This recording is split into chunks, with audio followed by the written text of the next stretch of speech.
टपिकआ आसाम टेट 2021 नि सायाव जागोन।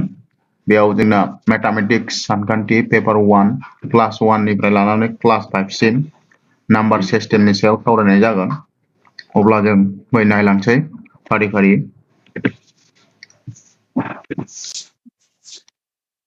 बेयाव टपिकआ दङ फर आसाम टेट 2021 आसाम टेट 2021 नि थाखाय बेयाव जोङो सावरायगोन। बेयाव माखासे टपिक होनाय दंखायो, बेफोर जाहैबाय नेचारेल नम्बर एबा मिथिंगा अनजिमा, बेनि सोमोन्दै सावरायगोन। आरो होल नाम्बार एबा आबुं अनजिमा, बेनि सोमोन्दै। थामाव डिजिट एबा सानजिमानि सोमोन्दै। आरो फराव इभेन नाम्बार एबा जरा अनजिमानि सोमोन्दै। अड नाम्बार बे जरा अनजिमानि सोमोन्दै। इन्टिजार रग' अनजिमानि सोमोन्दै। प्राइम नाम्बार रोदा अनजिमानि सोमोन्दै। कम्पोजिट नाम्बार जथाय अनजिमानि सोमोन्दै। आरो प्लेस भेलु एन्ड फेस भेलु जायगा मान आरो गावारि माननि सोमोन्दै। आरो जोबथारनायाव जोङो मडेल MCQ मडेल एबा सोंनाय फिननाय लागोन। जोङो बे टपिकआव बेखौ कभार खालामगोन आरो। अब्ला फैदो जों नायलांसै फारि फारि।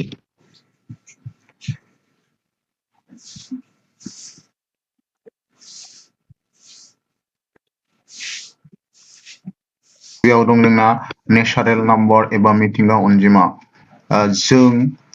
जों सानफ्रामबो माबेबा बेसाद मुवाफोरखौ साननो थाखाय बाहायनाय अनजिमाफोर जेरै 1 2 3 4 डट डट डट बायदिखौनो जों मिथिंगा अनजिमा होननानै बुङो आरो बेखौ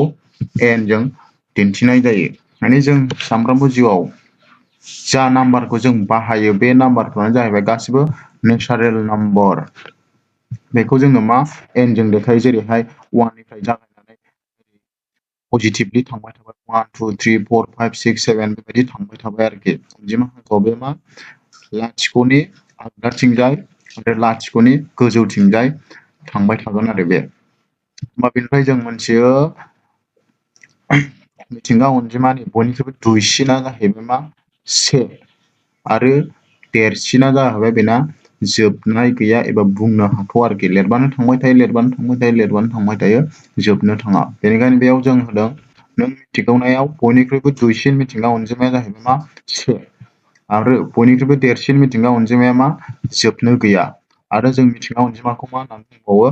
पजिटिभ इन्टिजार एबा दाजाबथाय रग' अनजिमा होननानै बुङो। मानोना बियो लाथिख'नि आगदाथिं थाङो आरो लाथिख'नि गोजौथिं थाङो पजिटिभलि। होमबा मिथिंगा अनजिमाखौ जों मिथिबाय। दानिया नेक्स्टआव जोङो नायबावनोसै होल नाम्बार। होल नाम्बार माने बर'नि जों बुंगोन बेखौ आबुं अनजिमा। दाना आबुं अनजिमाया जाहैबाय मिथिंगा अनजिमायाव जुदि जोङो लाथिख'खौ लाफायोब्ला एबा लाथिख'निफ्राय जागायजेननानै जोङो गासिबो मिथिंगा अनजिमाखौनो मा अनजिमा होननानै बुङो। बेयाव जों लाथिख'खौ लाफानानै गासिबो मिथिंगा अनजिमाखौनो आबुं अनजिमा बुङो। बेखौ जों माजों डेन'ट खालामो? बेखौ जों W जों डेन'ट खालामो। जेरै जोङो अनजिमा होनबाथाय लाथिख'निफ्राय लाथिख' 1 2 3 4 5 6 बिदिनो थांबाय थागोन। नैबे अनजिमा हांखो आबुं अनजिमानि। होमबा बेनिफ्राय जों मिथिबाय बयनिख्रुइबो दुइसिन आबुं अनजिमाया मा जायो? लाथिख' जायो। लाथिख'निफ्राय स्टार्ट जागायो नालाय बेयो। बयनिख्रुइबो दुइसिन आबुं अनजिमा होनोबा जों माखौ बुंनांगोन? लाथिख'खौ। बयनिख्रुइ देरसिन आबुं अनजिमा होननानै बुङोबा बेबो मिथिंगा अनजिमानि बायदि बेनाबो जोबनाय गैया, लिरबानो थांबाय थायो, लिरबानो थांबाय थायो, जोबथारनो रोङा बे। आरो दंबावो नै नेक्स्ट पइन्टआव मिथिंगा अनजिमाखौ आबुं अनजिमाबो बुङो। नाथाय आबुं अनजिमाखौ मिथिंगा अनजिमा बुंजोबा, बेखौबो गोसोआव लानांगोन। मिथिंगा अनजिमाखौ जोङो मा बुंफायो? आबुं अनजिमाबो बुंफायो, नाथाय मिथिंगा अनजिमा बुङा। मानो आबुं अनजिमाखौ मिथिंगा अनजिमा बुङा? मानोना आबुं अनजिमायाव लाथिख' थायो, नाथाय मिथिंगा अनजिमायाव जोंना लाथिख'निफ्राय स्टार्ट जायामोन। बेनिखायनो होमबा बे जोब्बाय। दाना नेक्स्ट आयदायाव फैदो। जोंना डिजिट एबा डिजिट माने सानजिमा, जों जायखौ साननायाव बाहायो। A digit is a single numerical symbol from 0 to 9। जों सानजिमाखौ मिथिनो थाखाय लाथिख'निफ्राय 9 सिम जोङो अनजिमाखौ बाहायो। जेरै लाथिख' 1 2 3 4 5 7 बा द'स्नि दाइन गु बे जि दिन्थि हांखोजों फोरमायनायखौनो जोङो मा सानजिमा होननानै बुङो आरोखि। साननाय माने बेयाव जेरै एगजामपोल हिसाबै बेयाव 121 दं बा बेनि सानजिमाया मोनसे, बेयाव जोङो सानबा मोनबाय से मोननै मोनथाम, होमबा बेनि सानजिमाया जागोन जोंना मोनथाम। थिग बिदिनो नैबे 5,000 सानजिमाया जोंना मोनसे मोननै मोनथाम मोनब्रै दं, होमबा बे 5,000 सानजिमानि सानजिमाखौ जों बुंनांगोन 4। सानजिमाखौ जों मिथिबाय। बेनि उनाव next नायनोसैलाय।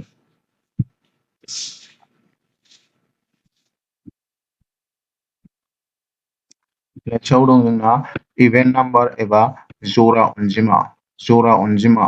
The number which is divisible by 2 is known as an even number. जायफोर अनजिमाया 2 जों ग्रोब रानजायो एबा 2 जों जायफोर अनजिमाखौ जोङो रानोब्ला ग्रोब राननानै आद्रा थाया,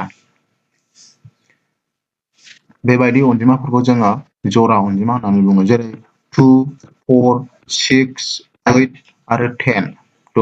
बिसोर अनजिमाफ्रा गासिबो 2 जों आबुङै रानजाजोबो, बेनिखायनो बिसोरखौ जोङो मा इभेन्ट नाम्बार एबा जरा अनजिमा होननानै बुङो। जाय अनजिमाफ्रा 2 जों ग्रोब रानजायो बेनो जरा, आरो जाय अनजिमाफोरा 0, 2, 6, 6, 8 अनजिमाफोरजों जोबनाय, माने जायफोर अनजिमानि लास्ट डिजिटआव जुदि 0 थायोब्ला, 2 थायोबा, 4 थायोबा, 6 थायोबा, 8 थायोबा, थारमाने मोनसेनि जायगायाव जुदि 0, 2, 4, 6, 8 थायोब्ला बेफोर अनजिमाफ्रा गासिबो 2 जों ग्रोब रानजायो। बेनिखायनो बेफोर अनजिमाखौ जोङो मा जरा अनजिमा होननानै बुंनो हायो। बिनि उल्थायै फैदो अड नाम्बार एबा बेजोरा अनजिमा। बेजोरा अनजिमा माने जायफोर अनजिमाया 2 जों ग्रोब रानजाया एबा ससेयाव थांगोन हैगोन, अब्ला बेफोरबायदि अनजिमायानो बेजोरा। जाय अनजिमाफोरा जुदि मोनसेनि जायगायाव 0 गैया, 2 गैया, 4 गैया, 2 गैया, 8 गैया, अब्ला बेफोरनो जाहैबाय बेजोरा अनजिमा। जेरै एगजामपोल हिसाबै 3, 5, 7, 9 बेफोर अनजिमाखौ जोङो 2 जों आबुङै राननो हायो। रानबाबो थागोन, आद्रा थागोन एबा दशमिकआव थांगोन। बेनिखायनो बिसोरखौ जोङो बेजोरा अनजिमा होननानै बुङो। बा बे जोब्बाय। नेक्स्ट टपिकआव फैदोलाय। नेक्स्टआव दं रग' अनजिमा। रग' अनजिमा एबा इन्टिजार। रग' अनजिमा एबा इन्टिजारा जाहैबाय जों सिगाङाव मोनबोनाय मिथिंगा अनजिमा, आबुं अनजिमा, बेफोरखौ ज' लोगो नांनानैनो जोंहा मा जादों, बे अनजिमा एबा इन्टिजारा जादों। बेखायनो बुंनाय जादों दाजाबथाय आबुं अनजिमा। दाजाबथाय आबुं अनजिमा माने बेयो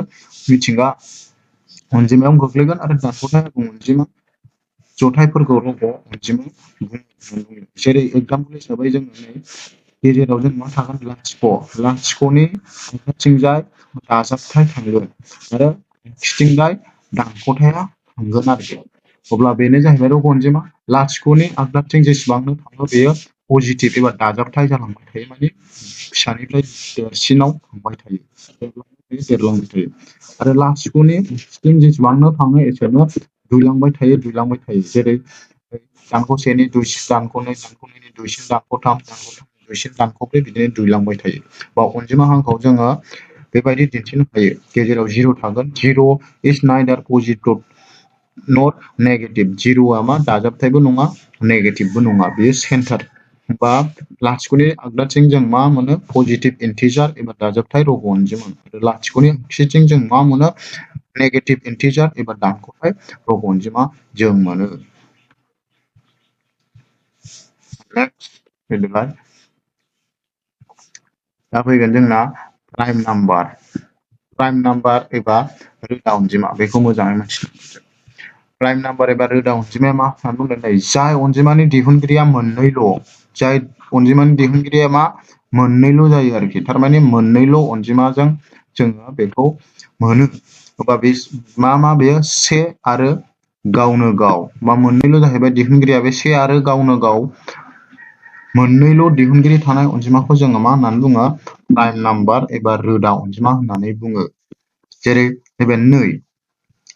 2 मोनसे रोदा अनजिमा, नंगौना नङा नायदो। 2नि दिहुनगिरिफ्रा जों 2खौ जों मा माजों मोनो, 1 सानजाब 2, 2 ओमफ्राय माजों मोनबावो बेखौ गावजों 2 सानजाब से 2 बा मा जाखो बिनि दिहुनगिरिया 1 आरो 2 बिनि अनगायै जोङो दस्रा अनजिमाजों जोङो 2 खौ मोनला बेनिखायनो 2 नि दिहुनगिरिया मोननैल' बेनिखायनो 2 खौ जोङो मा होननानै बुङो रोदा अनजिमा थिग बेबायदिनो 3 खौबो जों माजों मोनो 1 सानजाब 3 3 सानजाब 1 3 बा 3 दिहुनगिरियाबो मोननैल' आरो 5 नि दिहुनगिरियाबो मोननैल' 1 आरो गावनो गाव 5 बेनिखायनो बिसोरो जाहैबाय मा रोदा अनजिमा बिदिनो 7 11 आरो 13 बिदि dot dot dot dot dot बिसोर गासिबो बेबायदि बे होमबा नों मिथियोना लादो बेयाव मा बयनिख्रुइबो दुइसिन रोदा अनजिमाया मा जायो जोंना 2 निफ्राय आरम्भ जायो नालाय 2 आनो बयनिख्रुइबो दुइसिन रोदा अनजिमा आरो देरसिन रोदा अनजिमाया जोंहा गैया बेयो थांबाय थागोन नों जेसेबां लिरो एसेनो थांबाय थागोन नालाय गैया बेयाव जों गोसोआव लानांगौ बयनिख्रुइबो दुइसिन रोदा अनजिमाया मा होननानै बुंबा 2 आरो रोदा अनजिमानि दिहुनगिरिया मोनबेसे होनबा मोननैल' बे दानिया फैदो जों जथाय अनजिमाखौ नायनोसै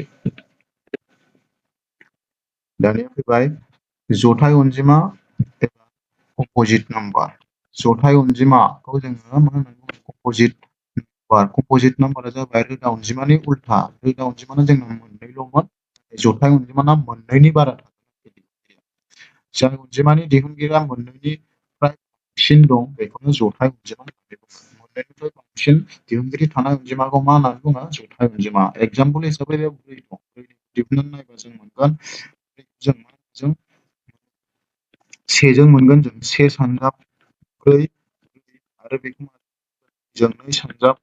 4 आरो बेखौ जों गावजों गाव मोनबावगोन 2 सानजाब 1 4 बा 4 नि दिहुनगिरिया जोंना मा जाखो 1 जाबाय बेनिफ्राय बांसिन जाबाय बेनिखायनो 4 आ मोनसे मा जाबाय जथाय अनजिमा थिग बिदिनो 6 नाबो जागोन 6 खौ जों माजों मोना 6 खौ जों 1 जों मोनगोन 1 सानजाब 6 जों 2 सानजाब 6 सानजाब 2 6 सानजाब 1 6 बा बांसिन जाबाय बेनिखायनो 6 आबो जथाय अनजिमा बिदिनो 9 बिदिनो 12 आरो बिदिनो थांबाय थागोन बेनिफ्राय जों मा मिथिगौ बयनिख्रुइबो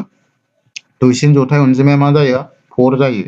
ओमफ्राय देरसिन जथाय अनजिमा बेनाबो जों मोना एबा लिरबानो थांबाय थागोन नालाय खिन्थु गैया जोबनो गैया ओमफ्राय 1 खौ जों मा बुंगोन 1 आ रोदाबो नङा जथायबो नङा बेखौ गोसोआव लानांगोन मानोना 1 नि दिहुनगिरिया मोनसेल' जायो 1 नि दिहुनगिरिया मा मोनसेल' 1 सानजाब 1 बेखायनो 1 खौ जों मा होननानै बुङो बे जथाय अनजिमाबो नङा बेनिफ्राय जों मा बुजिबाय बयनिख्रुइबो दुइसिन जथाय अनजिमा होननानै सोङोब्ला जों मा होनांगोन 4 बे जथाय अनजिमानि दिहुनगिरि बांसिन जायो बे जोब्बाय नेक्स्टआव फैदो जोबोर इम्परटेन्ट टपिक प्लेस भेलु एन्ड फेस भेलु जायगा मान आरो गावारि माननो जायगा मान गिबियाव जोङो प्लेस भेलुखौ एबा जायगा मानखौ नायग्रोनोसै जायगा मान जोङो जायगा मानखौ बुजिनायनि सिगां जोङो मोनसे 10 मुंजौ रोजा उजुर लाख बेबायदि साननायखौ दा बेयाव नायदो मोनसे प्लेस भेलु मायनि बेयाव मा होनदों मोनसे अनजिमायाव मख'नाय अनजिमाया जाय थावनियाव थायो बेनो बे अनजिमानि जायगा मान माने अनजिमाया मा थावनियाव दं बेसेबां मोनसे बिदि साननानै बेसेबां थावनियाव दङ बेनि मा जागोन प्लेस भेलु एबा जायगा मान जागोन गोसोआव ला मोनसे जायगायावबा जों बेखौ मा 1 जों सानजाबगोन मोनसे जायगायावबा जों बेखौ 10 जों सानजाबगोन आरो मुंजौ जायगायावबा जों बेखौ जौजों सानजाबगोन रोजानि जायगायाव दंबा बेखौ जों 1000 जों सानजाबनानै जों बेनि प्लेस भेलु एबा थावनि मानखौ दिहुनगोन जेरै एगजामपोल हिसाबै जोङो मोनसे एगजामपोल लादों बे 5634 5634 आ मोनसे अनजिमा बेयाव मानि जायगा मान एबा प्लेस भेलुखौ सोंदों 6 नि जायगा मान एबा प्लेस भेलुखौ सोंदों बा 6 आबो दं 6 आ नैबेयाव दं 6 आ बेखौ जोङो मा खालामनांगोन 6 सानजाब होनांगोन बेबायदि 6 सानजाब ओमफ्राय 6 सिम जोंना मोनसे साननायाव बेसेबां जायो सानदों मुंजौ दं जौनि जायगायाव दं बेखायनो जों बेखौ मा जौजों सानजाबगोन बेखायनो नै जाहैबाय 6 सानजाब जौ समान समान मा जाखो 600 जाहैबाय आरोखि होमबा 6 नि जायगा मान एबा प्लेस भेलुआ जाबाय 600 थिग बिदिनो जों नैबे 5 नि सोंनो हागौ 5 नि जायगा मान सोंबा जों मा होगोन 5 बायाव बबेसिम थांनो सानदों मोनसे मोनजि मोनजौ रोजा थाङो रोजा होनबा बाजों सेरोजाजों सानजाबथाय मा जागोन 5,000 जागोन थिग बिदिनो ब्रैनि जायगा एबा प्लेस भेलुआ मा होनबा ब्रैया मोनसेनि जायगायाव दं नालाय ब्रैजों सेजों सानजाबा मा जागोन ब्रैयानो जागोन थिग थामनि जायगा मान एबा प्लेस भेलुआ बेसेबां होनबा थामा से मुंजियाव दं बा 3जों 10जों सानजाबा जों मा मोनगोन 30 मोनगोन प्लेस भेलुआ अके फैदो नेक्स्ट केस भेलु एबाराव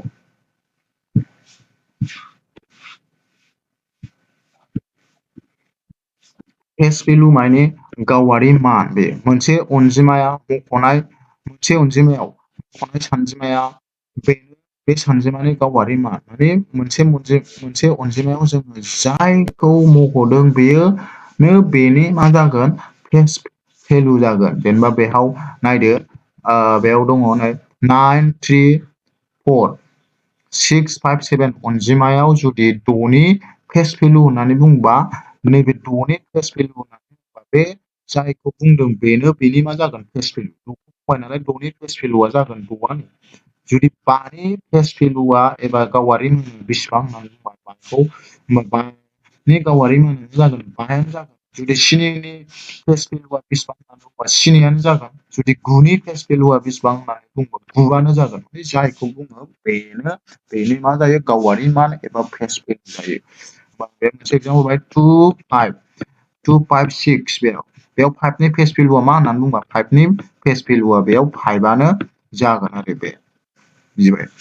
बा जोङो प्लेस भेलु आरो फेस भेलु जायगा मान आरो गावारि मानखौबो बुजिबाय दाना नेक्स्टआव फैदो माखासे बिदिन्थि होदों बे बिदिन्थियावनो बेयावनो 3645 अनजिमायाव 6नि जायगा मान आरो गावारि माननि दाजाब गासै जायगा मान आरो गावारि माननि जायगा माने जोंना प्लेस भेलु होनबा 6नि जायगायारि माना बेसेबां जागोन 6नि जायगानि माना 6आ नै जौनि जायगायाव दं मोनसे मोनसे मोनजौ 6नि जायगायाव दं नालाय 6जों सानजाबनानै 6जौ ओमफ्राय 6नि गावारि एबा नैबे फेस भेलु 6नि फेस भेलुआ 6नि फेस भेलु होनदों नालाय 6आनो जागोन 6नि गावारि मान एबा फेस भेलुआ 6 बिसोरनि दाजाबगासेयानो दं नालाय बे 600जों दाजाबदो 600जों दाजाबबा बेसेबां जागोन 606 दाजाबगासेया बेखौ सानजाबगासेबो फैनो हागौ बे होमबा बेखिनियावनो जोंहा जोब्बाय दा जोङो बेयाव मा लागोन नेक्स्टआव जों आसाम टेट 2021 नि माखासे MCQ जों सिगाङाव जा टपिकनि सोमोन्दै सावरायबाय बे टपिकनि सायाव जों माखासे MCQ लानाय जादों बेयाव मेथामेटिक्स सानखान्थि पेपार 1 क्लास 1 to 5 बे जों बेखौ MCQ खौ जों फारि फारि नायलांसै होमबा फैदो लेट्स स्टार्ट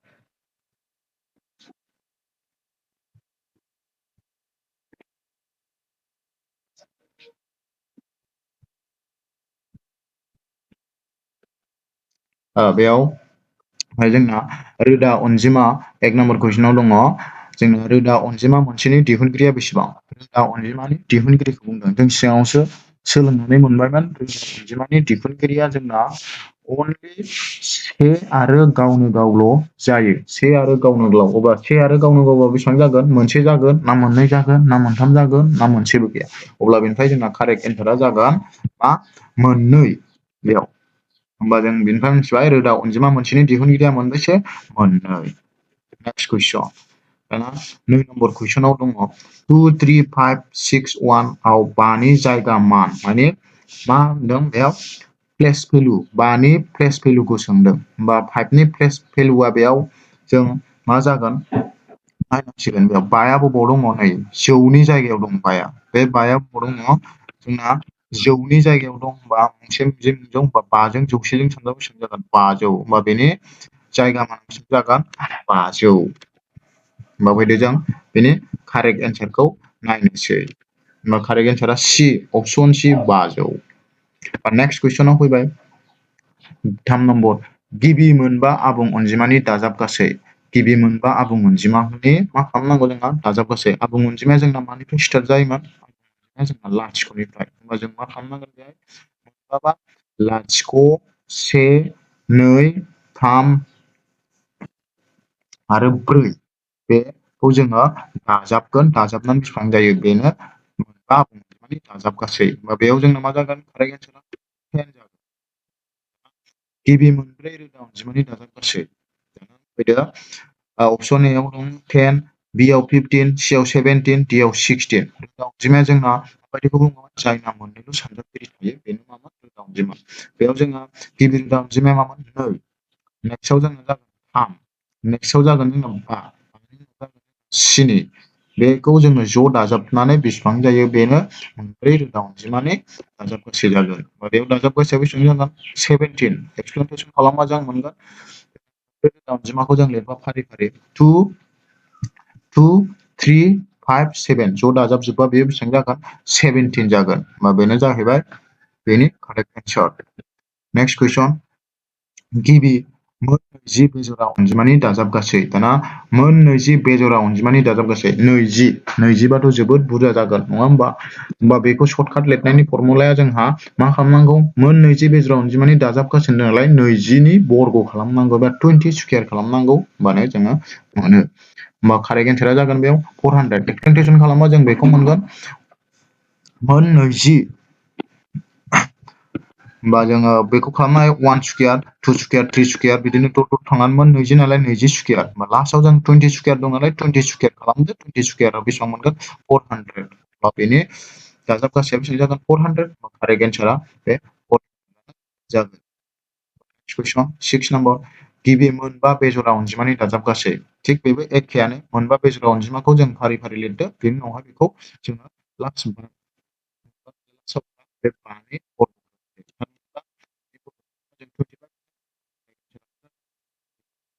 एक्सप्लेनेसन खालामबा स्क्वायर जाहैबाय 5 स्क्वायर खालामबा जों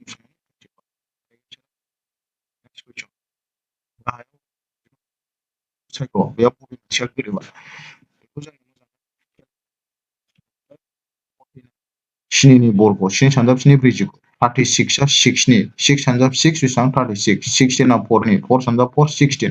17 आ 78 आ रावनिबो नङा बेनिखायनो बेयाव गोरोबैया बबे जागोन 78 आनो कारेक्ट जागोन कारेक्ट एन्सारा डी 78 नेक्स्ट कुइसन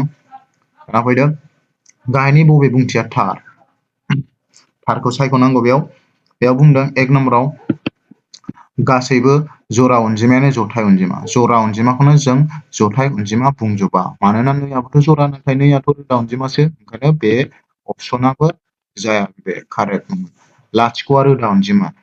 लाथिख'आथ' रोदा अनजिमाबो नङा जथाय अनजिमाबो नङा बेनिखायनो बेबो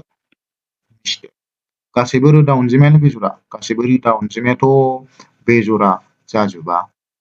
जराबो दं जेरै नैयाथ' रोदा अनजिमा नाथाय बेयो जरा होमबा बेबो कारेक्ट जाया होमबा जोबथायाव जोंना बबे जागोन रोदा अनजिमाफोरा जोबनो गैयै दङ नंगौ जोबनो गैयै होमबा कारेक्ट एन्सारा डी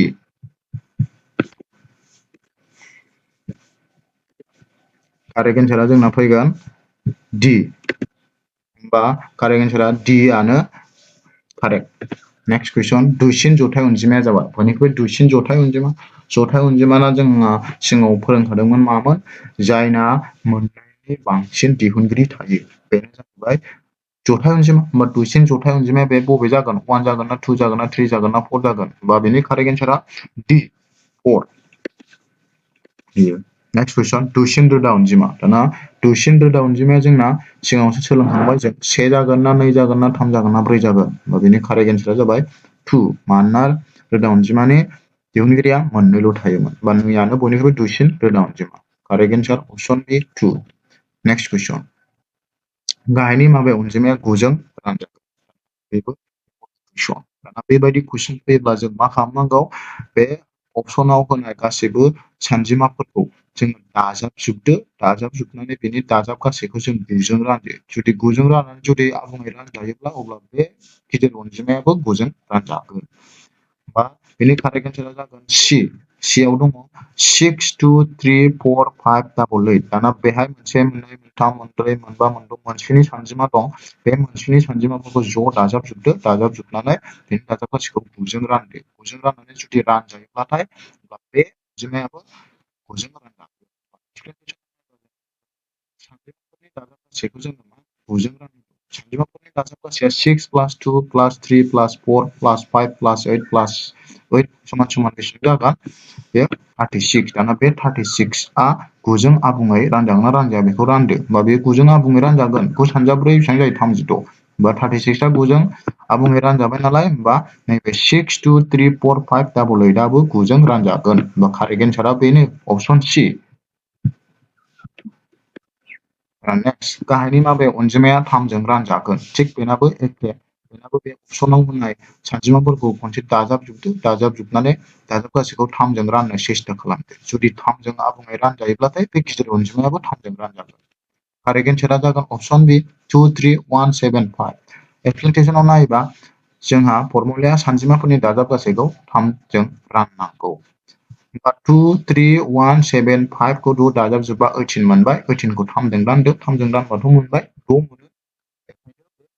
2 3 1 7 5 आबो 3 जों रानजाग्रा अनजिमा कारेक्ट एन्सारा होमबा अपसन बि। नेक्स्ट कुइसन आव दं गाहायनि होनायनिफ्राय थार फिननायखौ सायख'नांगौ बेयाव होनदों सेयाव सेया जाबाय बयनिख्रुइबो दुइसिन मिथिंगा अनजिमा नैयाव सेया दुइसिन रोदा अनजिमा लाथिख'आ रानजोबथा अनजिमा आरो लास्टआव 4आ बयनिख्रुइबो दुइसिन जथाय अनजिमा होननानै बुंदों दाना बेयाव एआ जागोन ना बिआ जागोन ना सिआ जागोन ना डिआ जागोन बेखौ नायनांगौ होमबा जों बेयाव मोजाङै नायबिजिरबा मोनबाय सेया जाबाय बयनिख्रुइबो दुइसिन मिथिंगा अनजिमा सेयाथ' बयनिख्रुइबो दुइसिन मिथिंगा अनजिमा नंगौ बे कारेक्ट जागोन ओमफ्राय नैया बुंदों सेया दुइसिन रोदा अनजिमा दुइसिन रोदा अनजिमाथ' नङा सेयाथ' रोदाबो नङा जथायबो नङा बा बेबो मिस्टेकसो ओमफ्राय थामाव लाथिख'आ रानजोबथा अनजिमा लाथिख'आथ' सरि नैबे लाथिख'आ रानजोबथायिसो जानांगौ नैबे रानजोबथायि होमबा बेबो नङा ओमफ्राय बेयाव नम्बराव ब्रैया बयनिख्रुइबो दुइसिन जथाय अनजिमा ब्रैयाथ' बयनिख्रुइबो जथाय अनजिमा नंगौ कारेक्ट होमबा बेयाव जोंहा 1 जों 4 जों कारेक्ट नालाय नैबे सिया जागोन आरो बेयाव नैबे 3 नम्बरनि लाथिख'आ जोबथायिसो जानांगौ अपसना बा बेनि कारेक्ट एन्सारा जोंना C option C 1 आरो 4 नेक्स्ट कुइसन दाना बेयाव फैगोन 2 4 2 4 अनजिमायाव 2 नि जायगा मान प्लेस भेलुनि दाजाबगासैया जाबाय 2 नि प्लेस भेलुनि मा दिहुननांगौ दाजाबगासै होमबा बेयाव 2 आ मोननै दं होमबा बेखौ जों बोरै बानायगोन 2 आ मोननै दंबा नायदो 2 आ मोनसे मायाव दं नैबेयाव दं मानि जायगायाव दं मोनसे नैजि नैजौ रोजा रोजानि जायगायाव दं नालाय 2 जों से रोजाजों सानजाबा 2 रोजा जागोन रोजा 2 रोजा प्लास ओमफ्राय 2 आ मोनसे माव दं 10 आव दं बा 10 2 सानजाब 10 20 बेयो 20 जागोन 2 सानजाब 20 होमबा ज' 2000 जों 20 जों दाजाबबा दाजाबगासै बिल नालाय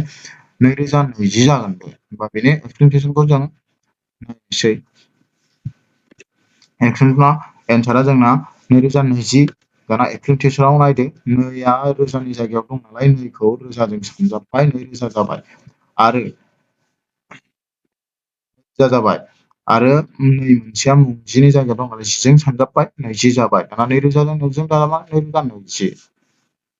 अपसन डि आ कारेक्ट एन्सार नेक्स्ट कुइसनाव बेबायदिनो एखे 6 3